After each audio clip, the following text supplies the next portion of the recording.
الحمدللہ رب العالمین والصلاة والسلام علی رسول الکریم وعلی آلہ وصحبہ اجمعین الی یوم الدین اما بعد رب اشرح لی صدری ویسر لی امری واحلل عقدۃ من لسانی یفقہوا قولی اعوذ باللہ من الشیطان الرجیم بسم اللہ الرحمن الرحیم وما الحیاۃ الدنیا الا متاع الغرور صدق اللہ العظیم۔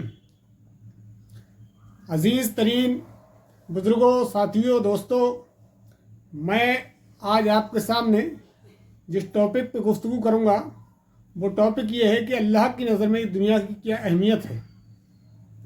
ابھی میں نے آپ کے سامنے قرآن مجید کی جو آیت تلاوت کی، اس میں اللہ تعالیٰ ارشاد فرماتا ہے کہ میں نے یہ دنیا کھیل اور تماشے کی حیثیت سے بنائی ہے۔ یہ دنیا محض کھیل اور تماشا ہے، اس کے سوا اور کوئی اہمیت اس کی نہیں ہے۔ اندازہ لگائیے، جو اس دنیا کا کریٹر ہے، جو خالق ہے، جو بنانے والا ہے، جو وجود میں لانے والا ہے، اسی نے اس دنیا کو جو کھیل اور تماشا بتایا ہے۔ لیکن پھر بھی ہماری حالت یہ ہے کہ ہم اس دنیا کے پیچھے اپنا سب کچھ تن من دھن لگائے ہوئے ہیں۔ ایک قرآن نے کہا کہ بل توثرون الحیات الدنیا، پھر بھی ہم اس دنیا کی زندگی میں مگن ہیں، ہم اسی کو ترجیح دیتے ہیں، اسی کے لیے بھاگ دوڑ کرتے ہیں۔ قرآن میں اللہ تعالیٰ نے کہہ دیا کہ یہ دنیا جو ہے ہم نے کھیل کے طور پہ بنائی ہے، اور پھر آگے کہا پھر بھی تم اسی دنیا کے پیچھے پڑے، بل توثرون الحیات الدنیا، پھر بھی دنیا کی زندگی کو ترجیح دیتے ہو۔ حالانکہ اسی آیت میں آگے اللہ تعالیٰ کہتا ہے اور آخرت باقی رہنے والی ہے، جو ہمیشہ رہنے والی ہے، وہی بہتر ہے۔ اب اسی کانٹیکس میں نبی اکرم صلی اللہ علیہ وسلم کی بہت سی احادیث ہیں، جن میں ایک حدیث یہ ہے کہ اللہ کے رسول صلی اللہ علیہ وسلم نے فرمایا کہ اللہ کی نظر میں اس دنیا کی اہمیت اگر مچھر کے پر کے برابر بھی ہوتی تو اللہ تعالیٰ کسی کافر کو ایک بوند پانی تک نہ دیتا۔ پھر اللہ تعالیٰ کافر کو کیوں دیتا؟ وہ تو اپنے مومن اور صالح بندوں کو نوازتا۔ اللہ کی نظر میں اس دنیا کی کوئی ویلیو ہے ہی نہیں، کوئی اہمیت ہے ہی نہیں، اس لیے اللہ تعالیٰ سب کو دیتا ہے۔ کافروں کو بھی اللہ تعالیٰ نے اتنا مال دیا ہے کہ ہم حیرت میں پڑ جاتے ہیں، کیونکہ اللہ کی نظر میں اس دنیا کی کوئی اہمیت نہیں ہے۔ اللہ کی نظر میں اہمیت ہے تو وہ آخرت کی ہے، اور اسی کی طرف اللہ تعالیٰ اپنے بندوں کو متوجہ کرانا چاہتا ہے، کہ کہتا ہے کہ آخرت کے لیے محنت کرو، آخرت کے لیے جو ہے جدوجہد کرو۔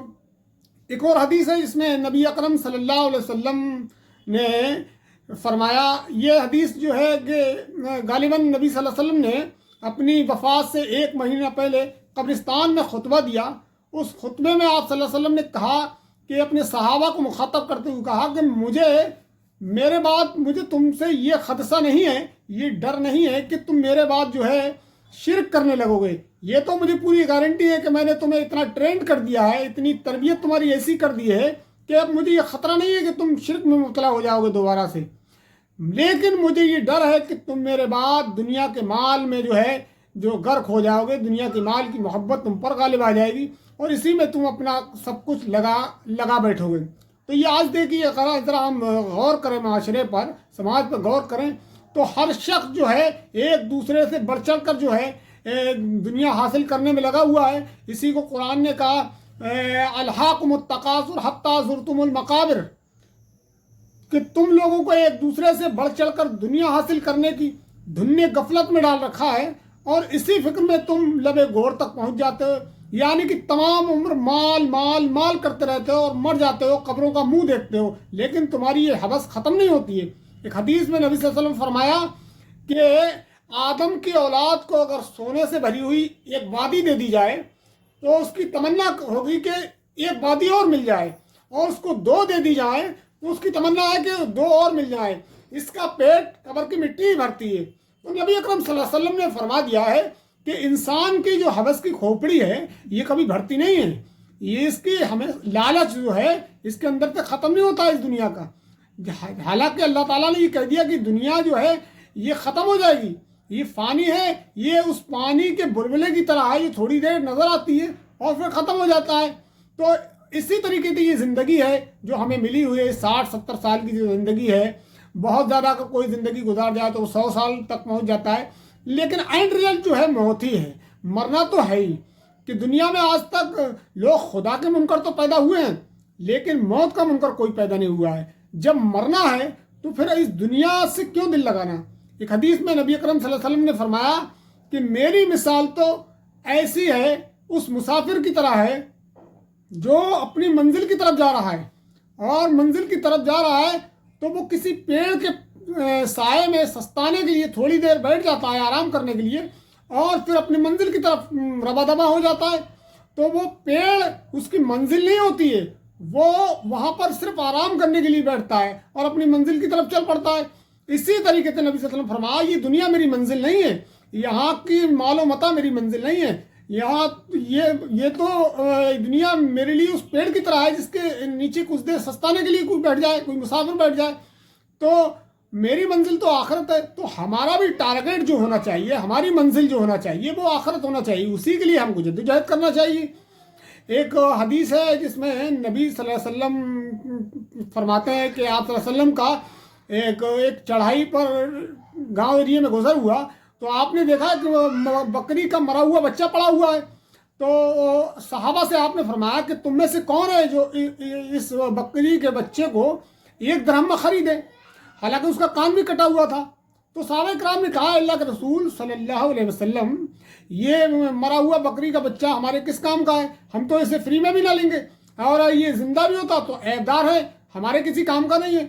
تو نبی اکرم صلی اللہ علیہ وسلم نے فرمایا جس طرح تمہاری نظر میں یہ مرا ہوا بکری کا بچہ جتنا بے وزن اور حقیر ہے, اللہ کی نظر میں دنیا اس سے بھی زیادہ ذلیل, حقیر اور بے وزن ہے. تو اندازہ لگائی کہ جس دنیا کو بنانے والے نے اس کو کوئی اہمیت نہیں دی تو پھر ہم کیوں اس کو اہمیت دیتے ہیں.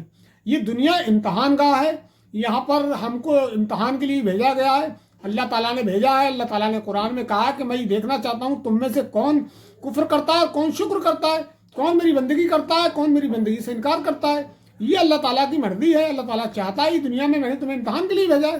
یہ دنیا برتنے کی جگہ ہے, دل لگانے کی جگہ نہیں ہے, تو اس کو برتنا ہی چاہیے, اس سے دل نہیں لگانا چاہیے. حالانکہ نبی اکرم صلی اللہ علیہ وسلم نے فرمایا ہے کہ اللہ تعالیٰ اپنے بندے سے جو مطالبہ کرتا ہے وہ یہ کرتا ہے کہ جو زندگی تجھے ملی ہوئی ہے اس زندگی کو اس دنیا میں اس طریقے سے گزار جیسے میں چاہتا ہوں. لا الہ الا اللہ محمد رسول اللہ کا مطلب ہی یہی ہے کہ میں نے تجھ کو جو ہے اس دنیا میں بھیجا ہے اس لیے کہ تو میری بندگی کرے, مجھی کو الہ مانے, مجھی کو رب مانے, اور جو شریعت میری محمد عربی صلی اللہ علیہ وسلم لے کر آئیں اس کے مطابق اپنی زندگی گزارے.